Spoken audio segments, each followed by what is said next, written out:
I ran into this last week. Here's what fixed it for me. Updating your billing information on Afterpay is straightforward. Just follow these steps. Step 1. Log into your Afterpay account. Start by visiting the Afterpay website or opening the app. Enter your login credentials to access your account. Step 2. Navigate to account settings. Once logged in, look for the account or settings option, usually found in the menu. Click on it to proceed. Step 3. Select billing information.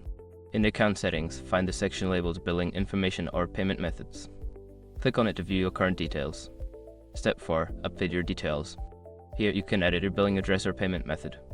Make the necessary changes and ensure all information is accurate. Step 5. Confirm changes. After updating, look for a confirmation button to save your changes. You may receive a notification or email confirming the update.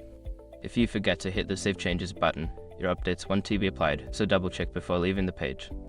I hope this helps you update your billing information easily. If you have any questions, feel free to ask.